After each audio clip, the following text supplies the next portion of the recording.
अब दोस्तों हम लोग जब कोई भी अपना स्मार्टफोन यूज कर रहे होते हैं तो अक्सर हमारे साथ ये प्रॉब्लम हो जाती है, या हमारे साथ या हमारे घर में किसी के साथ, कि चलते चलते मोबाइल की स्क्रीन जो है वो स्टक हो जाती है, बिल्कुल फ्रीज हो जाती है। उसमें कुछ भी हम नहीं कर पाते, ना बैक कर पाते हैं, ना ही उसको टच कर पाते, कोई भी चीज हम नहीं कर पाते हैं। ज्यादातर ये चीज होती है कभी भी हम कोई भी ऐप चला रहे होते हैं तब हो जाता है, या फिर कोई कॉल आ रही होती है तब हो जाता है, या फिर हम किसी को कॉल करने वाले होते हैं तब हो जाता है, या फिर किसी भी गेमिंग वेमिंग के ऐप में अगर हमें गेम कर रहे हैं तब हो जाता है।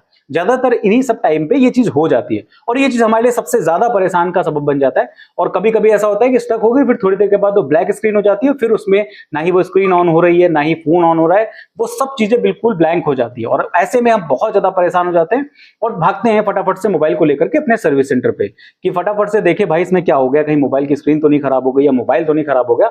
और ऐसे में जब कोई भी हम सर्विस सेंटर जाते हैं तो वहां पे सर्विस सेंटर वाले जरा से काम के लिए आपसे अच्छा खासा पैसा चार्ज कर लेते हैं। तो एक दो तरीके ऐसे जिनसे आप अपने फोन की स्क्रीन को अपने आप से सही कर सकते हो। अपने फोन को जो ब्लैंक हो जाता है या फिर स्टक हो जाती है, बिल्कुल स्क्रीन फ्रीज हो जाती है, तो उसको आप अपने आप से भी सही कर सकते हो। उन तरीकों को आप आजमा लीजिए पहले। अगर उनसे सही हो जाता है अपना आपका फोन तो बहुत ही बेहतर है, और अगर उससे नहीं होता तो फिर उसके बाद आप उसको सर्विस सेंटर पे ले जाइए। मेरा मानना तो यही है।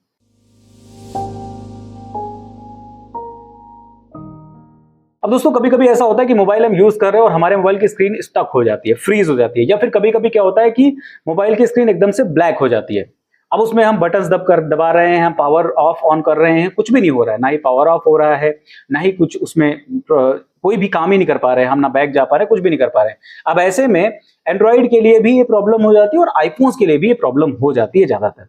तो अगर ऐसा कुछ हो रहा है तो हो सकता है कि ओवर हीटिंग की वजह से आपके फोन में प्रॉब्लम आ गई हो, या फिर ज्यादा स्टोरेज आपके में फुल हो गया होगा मोबाइल का, इस वजह से प्रॉब्लम आ गई होगी।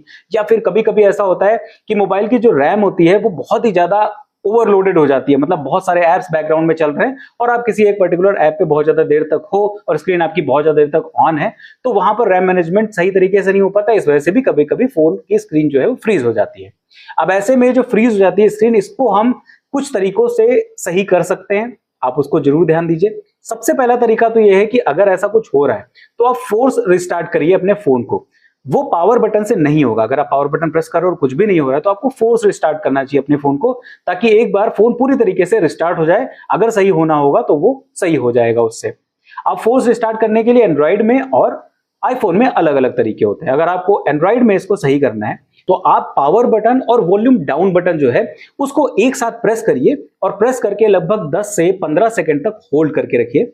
जब आप इसको होल्ड करके रखोगे तो फोन आपका फोर्स रिस्टार्ट पे चला जाएगा। आपका फोन अगर सही होना होगा तो सॉफ्टवेयर की वजह से अगर कभी हुआ, या फिर रैम के या स्टोरेज की वजह से हुआ है, तो ऑटोमेटिकली वो रिस्टार्ट हो जाएगा और फोन आपका आराम से काम करना शुरू कर देगा। अगर आपके पास आईफोन है तो आईफोन में भी इसके लिए तरीका होता है कि आपको वॉल्यूम अप बटन और वॉल्यूम डाउन बटन, इसको बारी बारी पहले वॉल्यूम अप बटन दबाइए, फिर तुरंत वॉल्यूम डाउन बटन दबाइए, और फिर उसके बाद पावर बटन को थोड़ी देर तक प्रेस करके रखिए।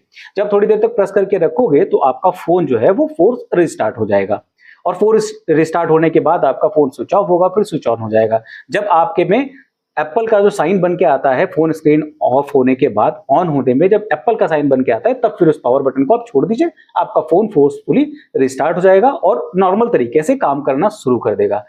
कभी कभी ऐसा हो जाता है कि कुछ सॉफ्टवेयर में कुछ इशू आ गया, या कुछ सॉफ्टवेयर में कभी कुछ ग्लिच आ गया, जिसकी वजह से आपकी बैटरी जो है वो एकदम से ड्रेन आउट दिखाने लगती है, यानी एकदम से डाउन सी दिखाने लगती है। हो सकता है सॉफ्टवेयर का कुछ इशू हो, जिसकी वजह से क्या होता है कि ज्यादातर आप हमने देखा होगा कि फोन हमारा चल रहा है, चलते चलते एकदम से वो ब्लैंक स्क्रीन हो जाती है और बंद हो जाता है फोन। हम ऑन करने की कोशिश करते हैं तब भी नहीं होता है। तो हो सकता है ये इस वजह से भी हो जा रहा हो। तो उसके लिए आपको क्या करना है, आप चुपचाप से अपने फोन को चार्जिंग पे लगा दीजिए थोड़ी देर के लिए, 5-10 मिनट के लिए, कुछ भी मत करिए उसमें।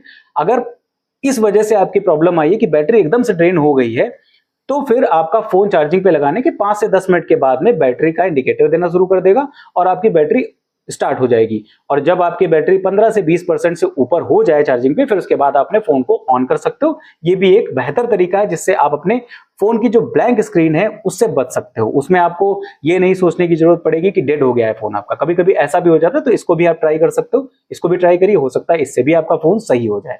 और इसके अलावा कभी कभी ऐसा हो जाता है कि कोई थर्ड पार्टी ऐप हमने डाउनलोड कर लिया, और उस थर्ड पार्टी ऐप को डाउनलोड करने की वजह से बैकग्राउंड में वो इतना ज्यादा स्पेस घेर ले रहा है, या इतना ज्यादा लोड डाल दे रहा है फोन पे कि फोन जो है स्टक हो जा रहा है, या फिर फोन ऑफ हो जा रहा है। तो उसमें आपको सेफ मोड पे फोन को ऑन कर लेना चाहिए। जब आप सेफ मोड पे फोन को ऑन करोगे तो आपके जितने भी बेसिक एप्स हैं सिर्फ वही काम करेंगे, कोई भी थर्ड पार्टी ऐप आपका काम नहीं करेगा। तो अगर सेफ मोड पे आपका फोन नॉर्मल तरीके से चल रहा है तो इसका मतलब किसी एक थर्ड पार्टी ऐप की वजह से आपके फोन में प्रॉब्लम आ रही है। तो आप थोड़ा सा रिमाइंड करिए कि किस ऐप को आपने डाउनलोड किया था, उसके बाद से आपके में ये प्रॉब्लम आ गई, उस ऐप को आप नॉर्मल मोड पे ऑन करके अनइंस्टॉल कर दीजिए, आपका फोन नॉर्मल तरीके से काम करना शुरू कर देगा। और ये भी ध्यान रखिए कि बहुत सारे ऐप्स आप बराबर ना चलाएं।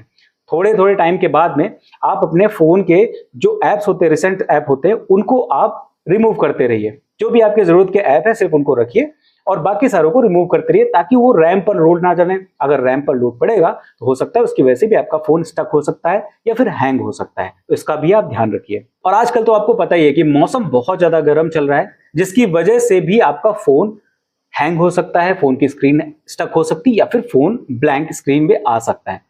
उसके पीछे रीजन होता है ओवरहीटिंग। अगर आपका फोन ओवरहीट हो जाता है तब भी वो परफॉर्मेंस अपनी लो कर देगा, और लो परफॉर्मेंस के टाइम पर अगर आप ज्यादा उसको यूज कर रहे हो, ज्यादा हैवी ड्यूटी आपने ऐप ओपन कर दिया, तो हो सकता है आपका फोन हैंग हो जाए, स्टक हो जाए उसकी स्क्रीन या फिर ब्लैंक हो जाए। तो आप ध्यान रखिए कि आप हमेशा इस चीज का पूरा ध्यान रखें कि ज्यादातर आप उसको डायरेक्ट सनलाइट में अपने फोन को ना यूज करें। बहुत ज्यादा ओवरहीटिंग हो जाए तो फोन को थोड़ी देर के लिए रख दीजिए कूल करने के लिए। और अगर आपको ऐसा लग रहा है कि फोन आपका ओवरहीट हो रहा है और उसकी वजह से आपकी परफॉर्मेंस रुक गई है, स्टक हो गया है, तो कुछ मत करिए, अपने फोन को स्विच ऑफ कर दीजिए और स्विच ऑफ करके अपने फोन को थोड़ी देर के लिए रख दीजिए।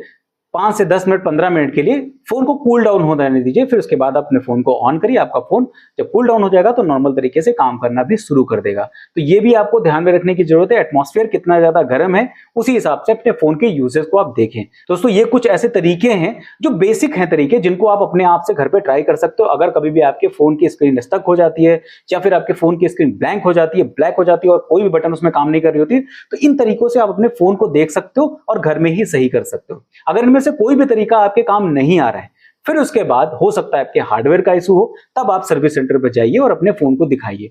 वरना हो सकता है इनमें से कोई एक छोटी मोटी प्रॉब्लम हो और रिस्टार्ट या फोर्स रिस्टार्ट करके आप अपने फोन को सही कर सकते थे या फिर चार्जिंग पे लगा के अपने फोन को सही कर सकते थे, लेकिन आप सर्विस सेंटर पे जाओगे और सर्विस सेंटर वाले आपसे अच्छा खासा पैसा चार्ज करेंगे सिर्फ इसी छोटी सी प्रॉब्लम को दूर करने के लिए।